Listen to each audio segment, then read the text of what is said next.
Hi friends, ఈ రోజు కూడా ఒక చక్కటి స్పైన్ చిల్లింగ్ హారర్ స్టోరీతోని నేను మీ ముందుకైతే వచ్చేసాను. నేను మీ అంజని, మీరు చూస్తున్నది SRK హారర్ స్టోరీస్. మరి స్టోరీలోకి వెళ్ళబోయే ముందు నాదొక చిన్న రిక్వెస్ట్ అండి, మీరు లైక్ తో పాటు హైప్ కూడా వేయండి. హైప్ పాయింట్స్ ఇవ్వడం వల్ల ఛానల్ అయితే ముందుకు వెళ్తుంది. అలాగే కొత్తగా చూస్తున్న వాళ్ళు ఛానల్ ని సబ్స్క్రైబ్ చేసుకోండి. ఇంకా మీకు జరిగిన రియల్ హారర్ ఇన్సిడెంట్స్ నాతో షేర్ చేసుకోవాలి, మన ఛానల్లోని స్టోరీగా వినాలి అనుకుంటున్నారా? అయితే నేను డిస్క్రిప్షన్ లోని నా ఇన్స్టాగ్రామ్ లింక్ అయితే ఇస్తున్నాను. అక్కడికి వచ్చి మీ స్టోరీస్ ని నాతో షేర్ చేసుకోవచ్చు. ఎవ్రీడే 6:30 PM కి ఛానల్లోని వీడియో అయితే అప్లోడ్ అవుతుంది, ఖచ్చితంగా చూడండి. మరి ఇంకెందుకు ఆలస్యం, లేట్ చేయకుండా ఈ రోజు వీడియోలోకి వెళ్ళిపోదాం.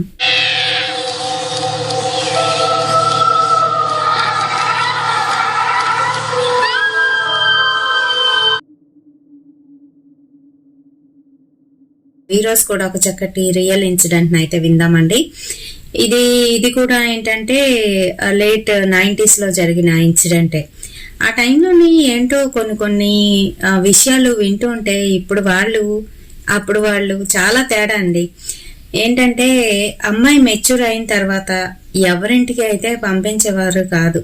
అలాంటిది కొంతమంది ఏంటంటే ఆ కాలంలోని మెచ్యూర్ అయింది అని అంటే అదే టైంలోని వాళ్ళ మేనత్తో లేదంటే ఈడైన వాళ్ళు ఉంటారు కదా, వాళ్ళకి సంబంధించిన వాళ్ళు వచ్చి, అంటే ఇప్పుడు అబ్బాయికి సంబంధించిన పేరెంట్స్ ఎవరైతే ఉన్నారో వాళ్ళు వచ్చి ఈ అమ్మాయికి మా కోడలుగా చేసుకుంటామని చెప్పేసి ఆ సమయంలోనే వాళ్ళు నిశ్చితార్థం లాగా అంజుంగరమో లేదంటే ఏదో ఒకటి చేయించి ఆ అమ్మాయికి అయితే తొడిగేసి బొట్టు పెట్టి నిశ్చితార్థానికి ఎలాగైతే స్వీట్స్ ఫ్రూట్స్ అన్ని తీసుకొచ్చి ఇస్తారో, పువ్వులు అన్నిని అలానే తెచ్చి ఇచ్చేవారు.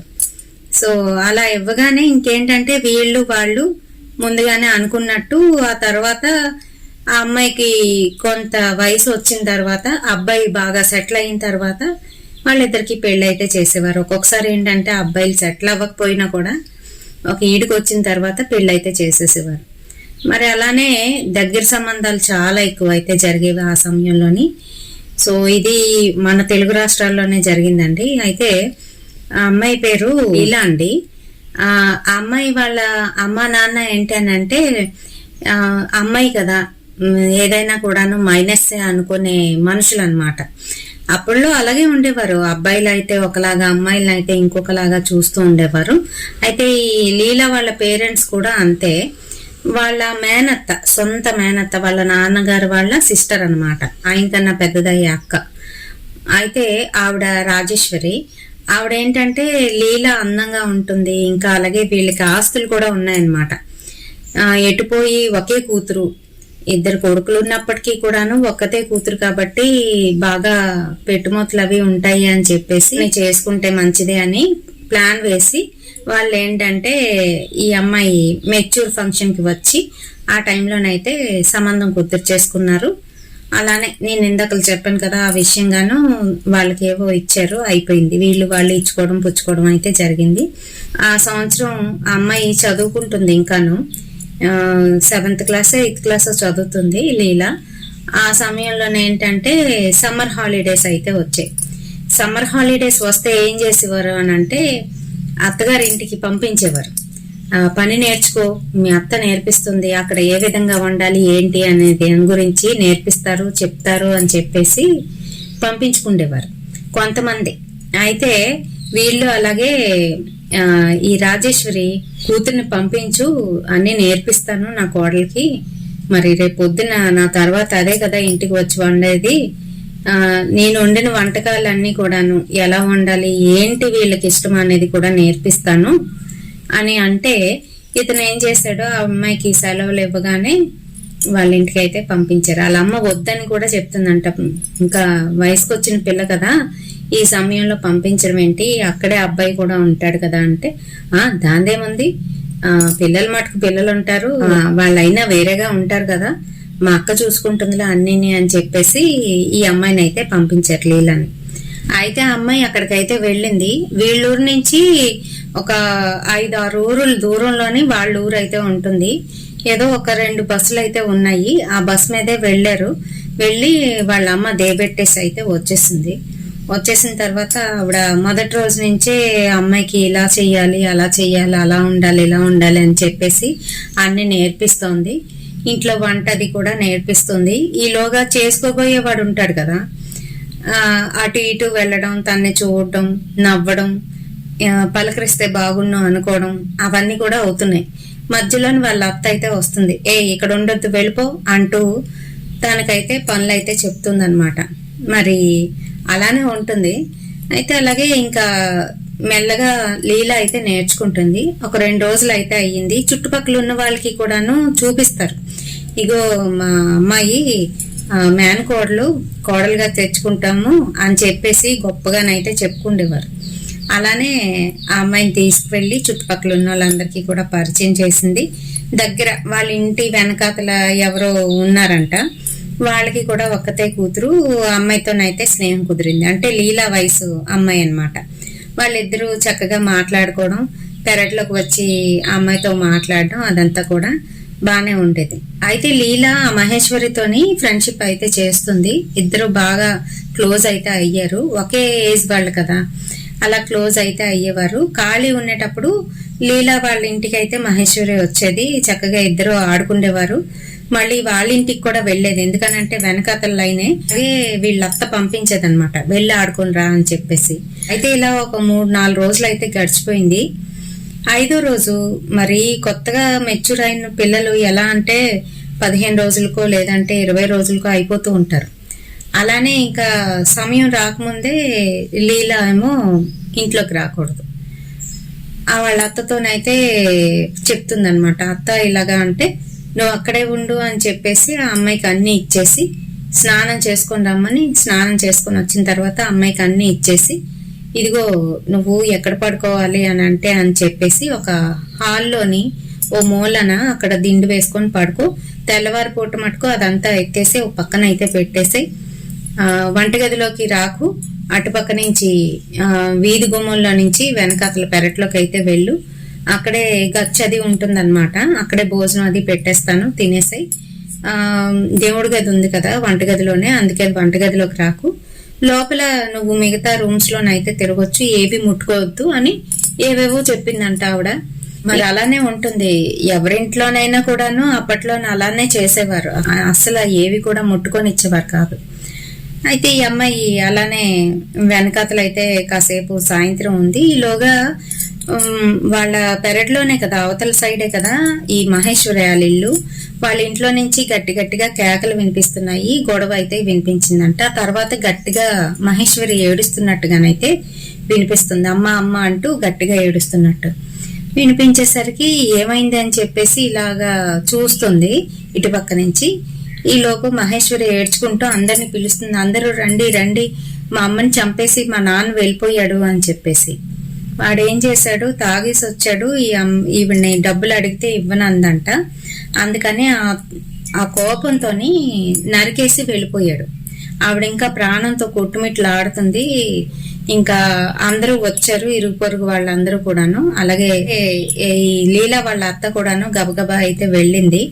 లీల ఏంటంటే వెనకతల నుంచి అయితే చూస్తుంది, మరి ముట్లో ఉంది కదా వెళ్ళకూడదు అని చెప్పేసి అక్కడి నుంచి అయితే చూస్తుంది ఇలాగ ఎగిరెగిరి. పాపం ఆవిడ చాలా సేపు అలాగా ప్రాణాలతోని ఫైట్ చేసి, ఈ లోపు అప్పట్లో ఏంటంటే ఇప్పట్లాగా 108 అలాంటివి లేవు, పెద్దగా ఫోన్లు కూడా సరిగ్గా ఉండేవి కాదు. హాస్పిటల్కి ఫోన్ చేయాలన్నా లేదంటే మనం తీసుకువెళ్ళాలన్నా టైం పట్టేసేది. మరి అలానే ఈ లోపే ఆవిడ ప్రాణాలు అయితే విడిచిపెట్టేసింది. పాపం అందరూ కూడా చాలా బాధపడ్డారంట. అలాగే పోలీస్ కంప్లైంట్ అయితే ఇచ్చారంట. వాడు ఎక్కడికో పరారీ అయిపోయాడు. మహేశ్వరి ఒక్కరిదే అయిపోయింది, తనకి ఎవరు లేకుండా అయిపోయింది. వాళ్ళ నాన్న అమ్మ ఏవో చిన్న చితక పనులు చేసుకునేవాళ్ళు అనమాట. అయితే ఎవరు లేకుండా అయిపోతే, సర్లేవే మహేశ్వరి మా ఇంట్లోని ఏవో పనులు చేసుకొని ఉందిగానిలే, ఏం పర్వాలేదు అని చెప్పేసి వీళ్ళ అత్త దయదలిచి తీసుకొచ్చింది అమ్మాయిని ఇంటికి. తీసుకొచ్చింది. ఇంకా పోనీలే వచ్చేసావు అని చెప్పి బాధపడుకో అని చెప్పి లీలా అయితే ఓదార్చిందంట మహేశ్వరిని. ఆ రోజు వాళ్ళ అమ్మగారి ఆ శవాన్ని పోస్ట్ మార్టంకి అయితే తీసుకుపోయారు పోలీసులు. నెక్స్ట్ డే మధ్యాహ్నానికి అప్పచెప్తామని చెప్పారంట. మరి అమ్మాయి ఒక్కరిదయ్యే ఉంది. వాళ్ళ తాలూకు వాళ్ళు కూడా వచ్చారు కానీ పెద్దగా డబ్బులు ఉన్న వాళ్ళు ఎవరు అయితే కాదు. ఎవరి మటుకు వాళ్ళు వెళ్ళిపోయారు చూసేసి, ఇంకెక్కడ ఏమీ లేదు, వాడు కూడా పరారీలో ఉన్నాడు కదా అని చెప్పేసి వాళ్ళైతే వెళ్ళిపోవడం జరిగింది. ఈ అమ్మాయి ఒక్కరిదే అయిపోవడంతో పోన్లేవే మా ఇంటికి వచ్చేసి మహేశ్వరి ఇంట్లో ఉందిగానిలే అని చెప్పేసి వాళ్ళ అత్తగారు అయితే తీసుకొచ్చేసారు, లీలా వాళ్ళ అత్త. ఆ రోజు రాత్రి సరే మీరిద్దరు ఒక దగ్గర పడుకోండి అని చెప్పేసి వీధిలోని వరండా ఉంటుంది కదా, వరండాలోనే ఇద్దరు పడుకోండి అని అంటే అక్కడే పాపం కిందన వేసుకొని ఇద్దరు పడుకొని కబుర్లు చెప్పుకున్నారంట. ఈలోగా రాత్రి 1:30 అయితే అవుతుంది. ఈ అమ్మాయి లీలా ఉంది కదా, ఆ అమ్మాయికి బాత్రూమ్కి వెళ్ళాలి. సో వెళ్ళాలన్నా కూడాను లోపల నుంచి వెళ్ళడానికి లేదు, అలా చుట్టూ తిరిగి వెళ్ళమంది కదా వాళ్ళ అత్త. అటుపక్క నుంచి తిరిగి వెళ్ళాలని అంటే చీకటి అంతా కూడాను భయం వేస్తుంది. మహేశ్వరిని అయితే లేపితే తను లేచింది. ఇద్దరు కలిసి బాత్రూమ్ వైపు అయితే వచ్చారు. వచ్చి తన పని అయితే కానిచ్చుకొని బయటకు వచ్చేసరికి నేను వెళ్తానని మహేశ్వరి లోపలికి వెళ్ళింది. వెళ్ళేసరికి బయట నించుంది కదా, అటుపక్కకి ఎటో చూసేసరికి మహేశ్వరి వాళ్ళ ఇంట్లో నుంచి వాళ్ళ అమ్మ అయితే కనిపిస్తుంది మేడ మీద. ఈ అమ్మాయిని చూసేసరికి ఒక్కసారిగా జల్లు మనిపోయింది. చిన్నపిల్ల ఒకటి కదా, అందులోకి డేట్లో ఉంది. ఆ టైంలోని ఇలాంటివి ఏమైనా చూస్తే ఇంకా ఫాస్ట్ గా అవి మనల్ని అయితే పట్టుకుంటాయి. ఎప్పుడైతే మనం జడుస్తామో అప్పుడు ఖచ్చితంగా వచ్చి మనల్ని పట్టుకోవడం అనేది జరుగుతుంది. ఈ అమ్మాయి అలాగే చూడగానే భయపడిపోయేసరికి ఒక్కసారిగా మాయమైపోయింది. ఈ అమ్మాయి ఒళ్ళంతా కూడా బరువెక్కిపోయి అలాగా ఉండిపోయిందంట నించొని. ఈలోపు మహేశ్వరి లోపలికి వెళ్ళింది కదా, తన పని కానిచ్చుకొని బయటకు వచ్చి పదవే అంటే ఏం మాట్లాడకుండా ఇలా బురదించుకొని నించుందంట. ఇలా బురదించుకొని నించుంటే ఏమైంది నీకు, ఏమైంది, పద అంటుంటే ఆ మహేశ్వరిని పట్టుకొని మహేశ్వరి అని గట్టిగా పట్టేసుకొని ఏడ్చేస్తుందంట. అప్పటి వరకు వాళ్ళిద్దరూ ముట్టుకోకుండా మాట్లాడుకుంటున్నారు. ఎందుకనంటే ఈ అమ్మాయి ఇంట్లోకి రాకూడదు కదా, అందుకని దూరంగానే ఉంది. పడుకున్నప్పటికీ కూడా దూరంగానే పడుకున్నారు. అయితే ఇలా పట్టేసుకునేసరికి ఏంటి నన్ను పట్టేసుకున్నావు, మళ్ళీ మీ అత్త చూస్తే ఇద్దరిని స్నానం చేయమంటదే అని అంటే మహేశ్వరి నేనే అమ్మనే అంటూ ఏడుస్తుందంట. ఏడ్చేసరికి ఆ అమ్మాయి షాకు, ఇదేంటి అమ్మ అని ఆ అమ్మాయి ఏడుస్తుంది. ఈలోపు వీళ్ళిద్దరు ఏడుపులు లోపల ఉన్న వాళ్ళ అత్తకైతే వినిపించాయి. గబగబాను పెరట్లోకి వచ్చి చూసేసరికి ఇద్దరు మహేశ్వరిని పట్టుకొని ఏడ్చేస్తుంది. అమ్మ అంటుంది మహేశ్వరి. ఏమైంది మీరిద్దరు ఇలాగా ఇక్కడ ఏం చేస్తున్నారు అంటూ లైట్ వేసేసరికి ఆ అమ్మాయి ఎవరు లీలా ఏమో కళ్ళు తిరిగి పడిపోయిందంట. కళ్ళు తిరిగి పడిపోయేసరికి ఏమో అంటే నాకు తెలీదు, ఇలాగా బాత్రూమ్ కని తీసుకొచ్చింది, ఆ తర్వాత మా అమ్మలా మాట్లాడింది, అందుకే నేను ఏడ్చేశాను అని చెప్తుందంట. సరే వెళ్ళి స్నానం చేసుకో, దానికి ఏమైందో చూద్దాం ఉండు అనేసి వాళ్ళ ఆయన్ని ఇంకా పిల్లల్ని లేపి అదేంటో అలా కళ్ళు తిరిగి పడిపోయింది అని అంటే వాళ్ళ ఆయన తిట్టాడంట. నీకేమైనా బుద్ధి లేదా, అది కళ్ళు తిరిగి పడిపోతే దాన్ని ముట్టుకొని లోపలికి తీసుకురావడం మానేసి మా అందరినీ పిలుస్తున్నావు, దానికి ఏదో కొంచెం మంచినీళ్ళు ఏవో తెచ్చివ్వు అని చెప్పేసి మంచినీళ్ళు తెచ్చిస్తే మీద చిలకరిస్తే కొంచెం స్పృహ అయితే వచ్చిందంట. లేచి అందరినీ వింతగానైతే చూస్తుందంట. ఇలాగాను చూస్తూ ఉంటే ఆమెకేం అర్థం కాలేదు. సరే ఇంకా వెళ్ళి పడుకోండి అనేసింది. ఇంకా వెళ్ళి పడుకున్నారు. తెల్లవారి ఈ అమ్మాయికి స్నానం అన్నమాట. దాని గురించి కూడా ముందే చెప్పేసింది. పసుపు ముద్ద అన్ని కూడా రెడీ చేసి అక్కడ వంటగది దగ్గర అయితే పెడతాను, నువ్వు అన్ని చేసేసుకో, స్నానం అది చేసి అప్పుడు లోపలికి రావాలి, తలకు స్నానం చెయ్యాలి, చన్నీటి స్నానం అలా ఇలాగానే చెప్పేసింది ముందే. అయితే ఈ అమ్మాయి పడుకుంది. తెల్లవారు లేటుగా లేచింది. అదేంటి నీకు ఏం చెప్పాను, నువ్వేం చేస్తున్నావు, ఇలా ఉంటే ఎలాగా, ఇలా ఉంటే కుదరదు మా ఇంట్లోని, మా అత్తగారు అయితే నాకు ఎన్నో ఇబ్బందులు పెట్టేవారు అంటూ రాజేశ్వరి అయితే అంటుంది. అయితే నేను నిన్నే చెప్పాను కదా, నువ్వేంటి స్నానం చేయకుండా ఇంతవరకు పడుకున్నావు అని తిడుతూ ఉంటే మెల్లగా లేచిందంట. లేచి నడవలేకపోతుందంట, ఇలా ముందుకి పడిపోయేటట్టు అయితే అయిపోతుందంట. ఏంటి ఏమైంది అని అంటే ఏంటో నీరసంగా ఉందత్తా అని చెప్పిందంట. ఈ లోపు మహేశ్వరి వచ్చి అవును బాగాలేనట్టు ఉందమ్మా అని చెప్పేసి జాగ్రత్తగా తనని పట్టుకొని వెళ్ళి స్నానం అది కూడాను తన దగ్గరుండి స్నానం చేసేసుకో అని చెప్పేసి స్నానం అయిపోయిన తర్వాత మళ్ళీ ఇద్దరు స్నానం చేసుకొని లోపలికి వచ్చారంట. వస్తే ఏంటని చూసేసరికి తనకి ఫీవర్. ఈ స్నానం ఒకటి చేసింది కదా, తలకు స్నానం చల్లనీళ్లతోని, ఇంకా ఫీవర్ అయితే ఎక్కువైపోయింది. పాపం మధ్యాహ్నం అయ్యేసరికి అమ్మాయి నిద్దట్లోనే ఏవేవో కలవరిస్తూ అలాగ ఒక మూలన వణికిపోతూ పడుకొని ఉందంట. అయితే ఆ సమయంలోనే ఇంకా ఈ అత్త ఏంటి అని అంటే పనులు చేయించుకోవడానికి తీసుకొచ్చింది ఆ అమ్మాయిని. పని నేర్పిస్తానని చెప్పి, ఈ పిల్లకి నువ్వు సరిగ్గా పని నేర్పించట్లేదు అని చెప్పేసి వాళ్ళ ఇళ్ళకి తీసుకువెళ్ళి పని నేర్పిస్తామనే నెపంతోనే వాళ్ళు పనులు చేయకుండా పిల్లల చేత చేయించేసేవారు కొంతమంది. అయితే అందులో వీళ్ళు ఒక రకం అన్నమాట. అయితే పని చేయిద్దామని తెచ్చుకుంటే ఇదేంటి ఇలా పడుకొని ఉంది అని చెప్పి వాళ్ళ అత్త వెంటనే ఇంటికి ఫోన్ చేసి, ఇలా జ్వరం వచ్చేసింది దీనికి, తమ్ముడు తీసుకెళ్ళిపోతావు కావాలా, ఇంటికి తీసుకెళ్ళిపో, మళ్ళీ ఇక్కడ ఉంటే తను కంఫర్ట్ గా ఫీల్ అవ్వలేకపోతుంది అని చెప్పిందంట. చెప్తే సరే ఈ రోజు అవ్వదు కానీ ఆదివారం వచ్చి తీసుకువెళ్తాను, ఇంకా ఆదివారానికి 2 రోజులు అయితే ఉంది. అతను మరి ఆఫీస్కి వెళ్ళాలి కదా, ఆవిడేమో రాలేదు, నేను వచ్చి తీసుకువెళ్తానులే అక్క అని చెప్పేశాడంట. ఇంకా ఆవిడ ఆ రోజంతా కూడాను పెద్దగా పట్టించుకోలేదు ఈ అమ్మాయికి. ఈ అమ్మాయి ఒక్కరిదయ్యే ముక్కుతూ మూలుగుతూ ఉంటే అక్కడికి మహేశ్వరి వెళ్ళి తనకి అన్నం పెట్టడం అన్ని చేసిందంట.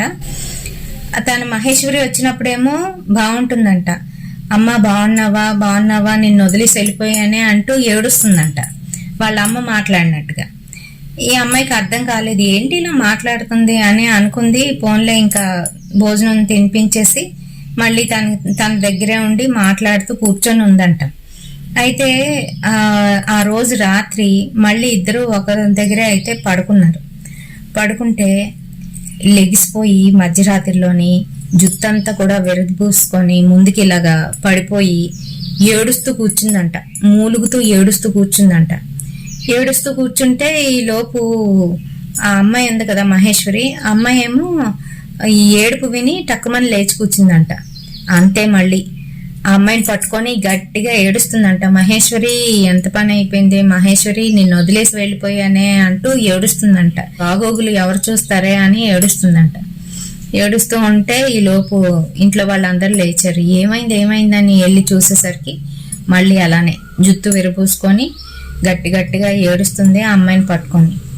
అప్పుడు ఇంకా వాళ్ళ అత్తకైతే అర్థమైంది ఈ పిల్లకి అమ్మాయి ఆవిడ పట్టేసింది అని చెప్పేసి. అర్థమైనప్పటికీ కూడా ఏం అర్థం కానట్టుగా కామ్గానైతే ఉంది.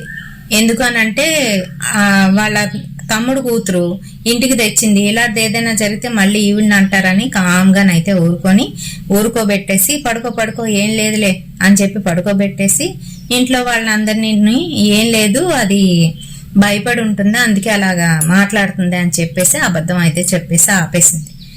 ఆ తర్వాత ఒక 2 రోజులు అయితే అయ్యింది. వాళ్ళ నాన్న వచ్చి పాపం పిల్లకి బాగాలేదు ఫీవర్ అనుకోని చెప్పేసి తీసుకువెళ్ళిపోయాడు ఇంటికి. ఈ అమ్మాయి మహేశ్వరి ఏంటి ఇక్కడ ఉండిపోయింది కదా, పాపం వెళ్ళేటప్పుడు ఏడుపంట, నేను రాను, నేను ఇక్కడే ఉంటాను, నా పిల్ల ఇక్కడ ఉంది, నేను ఇక్కడే ఉంటాను అనేసి ఏడుస్తుంటే ఇదేంటి పిల్లంటది ఏంటి ఇలాగే ఎలా మారిపోయింది నా కూతురు అని. ఏమైంది అక్క అంటే ఏం లేదురా, దానికి జ్వరం కదా, జ్వరం మీద ఏదేదో మాట్లాడుతుంది, ఇంటికి తీసుకెళ్ళిపో జాగ్రత్తగానని చెప్పేసి పంపించారంట. అయితే వాళ్ళింటికి వీళ్ళింటికి 5 ఊర్లు మధ్యలో గ్యాప్ అన్నమాట. అయితే ఇంటికి వెళ్ళిపోయిన తర్వాత సొమ్మసిల్లు పడిపోయిందంట. మళ్ళీ సొమ్మసిల్లు పడిపోతే ఏటో ఏమైందో తెలియదు కానీ పిల్ల ఒక రకంగా మాట్లాడుతుంది, ఇలాగ అయిపోయింది, జ్వరంగా ఉంది బాగాను, మా అక్క ఏదో టాబ్లెట్ ఇచ్చిందంట అయినా తగ్గలేదంట. అంటే అప్పుడు ఇలా వాళ్ళ అమ్మ గౌరీ ఆవిడేమో తిట్టిందంట, నీకు అర్థం కావట్లేదా, మన పిల్లకి ఇలా జ్వరం వచ్చేసింది, ఆవిడ ఏం చేసిందో పదండి హాస్పిటల్కి తీసుకువెళ్దామని చెప్పేసి హాస్పిటల్కి తీసుకెళ్తే వాళ్ళు ఏదో ట్రీట్మెంట్ చేశారు. జ్వరం అయితే కంట్రోల్ అయింది కానీ ఈ అమ్మాయి మాటలు మటుకు మారలేదు, అలానే మాట్లాడుతుంది రిపీటెడ్గా, నేను అక్కడికి వెళ్ళిపోవాలి, నా కూతురు దగ్గరికి వెళ్ళిపోవాలి అని చెప్పేసి మాట్లాడుతుంటే ఇంటికైతే తీసుకొచ్చారు. అలానే పాపం అందరూ చుట్టుపక్కల వాళ్ళు ఉంటారు కదా, ఇంటికి వచ్చి ఏమమ్మా ఏమైంది, నీ కూతురుని అక్కడ పంపించాం, మళ్ళీ తీసుకొచ్చారు, ఈ పిల్లకి ఏమైంది అని అడగడానికి పరామర్శకు అయితే వచ్చారు. వస్తే ఇలాగ జ్వరం వచ్చేసింది, ఏంటో పిల్లల మాట్లాడుతుంది అని అంటే వాళ్ళ పక్కింటి ఆవిడ, పెద్ద ఆవిడ చెప్పిందంట, పిల్లకి ఏదో పట్టేసిందమ్మా, అక్కడ ఏదో చూడకూడని చూసింది, ఏం జరిగిందో కనుక్కోండి, లేదా ఆడబొడుచుకి అడగండి ఏం జరిగిందో, పిల్లని ఇలా వదిలేకండి, బాగాలేదు పిల్ల పరిస్థితి అని చెప్పి వెళ్ళిపోయిందంట. వెళ్ళిపోతే వీళ్ళేంటి సరే చూపిద్దాంలా అని చెప్పేసి ఊరుకున్నారు. ఆ రోజు రాత్రి అయితే గడిచిపోయింది. మర్నాడు రాత్రి అందరూ పడుకున్నారు. ఆ సమయంలో ఈ పిల్ల లేచి ఒంటరిగా నడుచుకుంటూ ఆ ఊరికి వెళ్ళడానికి రోడ్డు మీద వెళ్ళిపోతుంది. వెళ్ళిపోతుంటే ఊరు చివరిన ఎవరో వాళ్ళకి తెలిసిన వాళ్ళు, ఆ ఊర్లో తెలిసిన వాళ్ళు ఉంటారు కదా, అతను ఎవడో చూశాడంట. అతను డ్రింకింగ్ చేస్తూ ఉంటాడు. అతను అక్కడ తాడి చెట్ల దగ్గర నించొని ఉన్నాడంట, ఎవరితోనో నించొని తాగుతూ ఉన్నాడంట. ఈ అమ్మాయిని చూశాడు, ఒక్కరి దాగి వెళ్ళిపోతుంది రోడ్డు మీద నడుచుకుంటూ. అలాగా ఇంకా ఎటు చూడకుండా నడుచుకొని వెళ్ళిపోతూ ఉంటే వెంటనే పరిగెత్తికి వెళ్ళి ఆ అమ్మాయిని ఆపుదామని ట్రై చేస్తుంటే అసలు వినట్లేదు, చేతులు విదిలించేసుకుంటుంది, త్వరగా పరిగెట్టేస్తుంది. ఈలోగా అక్కడ ఉన్న వాళ్ళని ఇద్దరిని పిలిచి వాళ్ళిద్దరిని పట్టుకోమని చెప్పి ఆ అమ్మాయిని పట్టుకొని లాక్కొని ఇంటికైతే తీసుకొచ్చారు. ఆ రాత్రి సమయంలో మీ పిల్ల పలానా దగ్గర అయితే కనిపించింది, వెళ్ళిపోతుంది అలాగా రోడ్డు మీద నడుచుకుంటూ, ఎక్కడికి వెళ్తుందో తెలీదు, పిల్ల పరిస్థితి బాగాలేదు, ఏదో పట్టేసింది అని ఆయన కూడా అని నాకు తెలిసిన అతను ఉన్నాడు, అతన్ని పిలుస్తాను రేపు చూపిద్దాము అని అన్నాడంట. వాళ్ళ నాన్నగారు, లీలా వాళ్ళ నాన్నగారు బావ అని పిలుస్తారు అతను అన్నాడంట, సరే బావా నువ్వు చెప్పినట్టుగా చేద్దాము, రేపు తెల్లవారే మనం అతన్ని తీసుకొద్దామని చెప్పి మరొక ఊరికి వెళ్ళి అతన్ని అక్కడి నుంచి తీసుకువచ్చి చూపిస్తే అప్పుడు అతను అవన్నీ కూడాను ఆ అమ్మాయికి ఏవో చేయవలసిన తంతు కార్యక్రమం అంతా కూడా చేసిన తర్వాత జుత్తు ముడివేసి జుత్తు పట్టుకొని నువ్వెవరు ఏంటి అని అడిగితే అప్పుడు ఏడ్చుకుంటూ ఇలాగా నన్ను అర్ధాంతరంగా చంపేశాడు నా భర్త డబ్బుల కోసమని, నా కూతురు ఒక్కరిదే అయిపోయింది, నా కూతుర్ని పోషించిన వాళ్ళు ఎవరున్నారు, ఎవరు లేరు, నా కూతురు కోసం నేను ఆ ఊరు వెళ్ళిపోతున్నాను అని అంటుందంట. మరి ఈ పిల్ల కూడా నీ కూతురు లాంటిదయ్యే కదా, నా కూతురు అని నువ్వు నీ కూతురు గురించి ఆలోచిస్తున్నావు, మరి చిన్నపిల్ల కదా, ఈ పిల్లని పట్టి ఇలా పీడిస్తున్నావే, ఈ అమ్మాయికి ఏమైనా అయితే వాళ్ళ తల్లిదండ్రులు ఉండగలరా అని అడిగితే అప్పుడు చెప్తుందంట, ఈ అమ్మాయి ఇలాగా డేట్లోనే ఉంటుండగా నేను అక్కడ ఇంట్లో తిరుగుతూ ఉంటే నా కూతురు కోసం వెతుక్కుంటూ ఉంటే ఆ సమయంలో నన్ను చూసింది కాకుండా తుళ్ళిపడి భయపడింది, అందుకే వెంటనే వచ్చి ఈ అమ్మాయిని ఆవహించాను, నా కూతుర్ని వెతుక్కోవడానికి సులువుగా ఉంటుందని, ఈలోగా నా కూతురు అక్కడే ఉందని తెలిసింది అంటూ ఇవన్నీ కూడా చెప్పిందంట. అప్పుడు ఏం కావాలి చెప్పు, నీకేం చేయాలి చెప్పు, ఏం చేస్తే నువ్వు వెళ్ళిపోతావు అని అడిగితే నా కూతురుని చూపించండి, నా కూతురికి ఏదో ఒక దారి చూపించండి అని అంటే అప్పుడు వీళ్ళు వెళ్ళి ఆ ఇంటికి వెళ్ళి అలా అక్కల ఇంటికి వెళ్ళి అక్క ఇలా జరిగిందంట నిజమేనా అంటే నిజమేరా, వెనకతలు ఇల్లే, ఇంత జరిగిందా, అదేనా పట్టేసింది అని ఏం తెలియనట్టుగా అడుగుతుందంట ఆవిడ. ఇంకా పెళ్లి కాకముందే ఇలా ఉంటే పెళ్లి అయిన తర్వాత ఇంకెలా చూస్తుంది ఆవిడ. అతనికి పూర్తిగా అర్థమైపోయింది వాళ్ళ అక్క సంగతి. అమ్మో నా కూతురిని ఇలాంటి ఇంటికి ఇస్తే ఇంకా రాచి రంపాలు పెడతారా అనుకున్నాడో ఏంటో. మరి మొత్తానికి ఆ అమ్మాయిని తీసుకువెళ్తాను, ఒకసారి చూపించమని అడుగుతుంది అని అంటే పద నేను వస్తానని ఆవిడ కూడా అమ్మాయిని తీసుకొని వస్తే చూపిస్తే ఈ గళ్ళుమని ఏడ్చేసి ఆ అమ్మాయిని పట్టుకొని నా కూతుర్ని మీరు జాగ్రత్తగా చూసుకోండి, నా కూతుర్ని మీరు జాగ్రత్తగా చూసుకోండి అని రాజేశ్వరి అన్న ఆవిడకి అప్పచెప్తుందంట. ఆవిడేం చేస్తుంది, సొంత మేనకోడలనే ఇంత కష్టపెట్టింది. అయితే రాజేశ్వరి వాళ్ళ తమ్ముడు ఉన్నాడు కదా, లీలా వాళ్ళ నాన్నగారు, ఆయనేమో నేను చూసుకుంటానులే తల్లి, నీ కూతురికి ఏం లోటు లేకుండా చూసుకుంటాను, మాకు ఆస్తులు అవి ఉన్నాయి, నా కూతురు తర్వాత కూతురు అనుకునే చూస్తాను, నా దగ్గరే ఉంటుంది అని చెప్పేసి ఆవిడకి వాగ్దానం చేసి ఆ అమ్మాయిని వీళ్ళ దగ్గరికి తెచ్చుకొని వీళ్ళే ఇంట్లో ఏవో చిన్న చితక పనులు చేస్తూ పెంచారు, పెద్ద చేశారు. ఆ తర్వాత ఇద్దరికి ఒకసారి పెళ్లిళ్ళు అయితే చేశారు. వాళ్ళ మేనత్త కొడుకు అయితే చేసుకోలేదు. ఎందుకనంటే ఆ తర్వాత వాళ్ళకి చాలా చాలా గొడవలు అయితే వచ్చాయి. మరి ఇదండి ఒక రియల్ ఇన్సిడెంట్. మీకు 90s లో జరిగిన ఈ రియల్ ఇన్సిడెంట్ ఎలా అనిపించింది అనేది కామెంట్ సెక్షన్ లోనైతే కామెంట్ చేయండి. ఇవన్నీ కూడాను ఏంటంటే మాకు తెలిసిన చుట్టాల దగ్గర నుంచి వాళ్ళ దగ్గర నుంచి నేను తీసుకొని మీకు చెప్తున్న రియల్ ఇన్సిడెంట్స్ అండి. మీకు జరిగిన ఇలాంటి రియల్ ఇన్సిడెంట్ నాతో షేర్ చేసుకోవాలి, మన ఛానల్లో వినాలి అనుకుంటే నా ఇన్స్టాగ్రామ్ లింక్ ని డిస్క్రిప్షన్ లోనైతే ఇస్తున్నాను. మళ్ళీ ఒకసారి చెప్తున్నాను, డిస్క్రిప్షన్ మీద క్లిక్ చేయండి. కిందన ఒక పక్క మీకు మోర్ అనే ఆప్షన్ కనిపిస్తుంది, అక్కడ క్లిక్ చేస్తే మీరు డిస్క్రిప్షన్ లోకి అయితే వెళ్తారు. ఆ డిస్క్రిప్షన్ లో కిందకి వెళ్తే ఒక లింక్ అయితే కనిపిస్తుంది, ఇన్స్టాగ్రామ్ లింక్ అని ఉంటుంది. ఆ లింక్ మీద క్లిక్ చేసినట్లయితే నా పేజ్ కి అయితే వెళ్తారు, ఇన్స్టాగ్రామ్ లో నా పేజ్ కి. అక్కడ మీరు మీ స్టోరీస్ అయితే నాతో షేర్ చేయవచ్చు. మొన్న ఎవరో ఒక సిస్టర్ అయితే అడిగారు, అక్క మీతోని నా స్టోరీ షేర్ చేసుకోవాలని ఉంది, ఎలా షేర్ చేయాలి, నాకు తెలుగు ఒకటే వచ్చని. మీరు నాకు తెలుగులోనే షేర్ చేయండి, ఇంగ్లీష్లోనేమి టైప్ చేసి పంపించిన అవసరం లేదు. తెలుగులోనే మీరు టైప్ చేసో లేదంటే వాయిస్ మెసేజ్ ఇచ్చో పంపించవచ్చు. అది కామెంట్ సెక్షన్ లో పెడతారు, లేదు అని అంటే మీరు ఇన్స్టాగ్రామ్కి వచ్చి పెడతారు, అది మీ ఇష్టం. కామెంట్ సెక్షన్ లో అనుకోండి, నేను ఒకసారి మీ మెసేజ్ చూడగానే స్క్రీన్ షాట్ తీసేసుకొని మీ మెసేజ్ ని చెరిపేస్తాను, డిలీట్ చేసేస్తాను. సో ఎదుటి వాళ్ళకి మీ మెసేజ్ అయితే కనిపించదు. ఓకేనా? మీరు పెట్టాలి అనుకుంటే వెంటనే నాకు కామెంట్ అయితే చెయ్యండి, నేను ఇలా నా స్టోరీ పెట్టాలనుకుంటున్నాను అని. నేను పెట్టండి అని టైప్ చేసి పంపిస్తాను. అప్పుడు మీరు మీ స్టోరీని అంతటిని కూడా టైప్ చేసి కామెంట్ సెక్షన్ లోని 2 సార్లు 3 సార్లు ఎన్నిసార్లు అయితే అన్ని సార్లు టైప్ చేసి పంపించేసేయండి. పర్వాలేదు, ఎక్కువ లెటర్స్ అది తీసుకుంటుంది.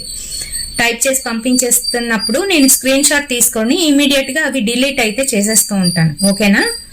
అలా చెయ్యండి. రాని వాళ్ళు, తెలిసిన వాళ్ళు ఇన్స్టాగ్రామ్ కు వచ్చి నాకు కామెంట్ అయితే చెయ్యండి. ఓకేనా? మరి ఈ వీడియో మీ అందరికీ కూడా నచ్చిందని అనుకుంటున్నాను. నచ్చితే తప్పకుండా లైక్ తో పాటు హైప్ కూడా ఇవ్వండి. కొత్తగా చూస్తున్న వాళ్ళు ఛానల్ ని సబ్స్క్రైబ్ చేసుకోండి. రేపటి సరికొత్త హర్రర్ ఇన్సిడెంట్ తోని మళ్ళీ మీ ముందుకైతే వచ్చేస్తాను. లాస్ట్ వీడియోకి మనకు వచ్చిన కామెంట్స్ ఎక్కడెక్కడి నుంచి ఎవరెవరి దగ్గర నుంచి వచ్చాయనేది చూసేయండి మరి.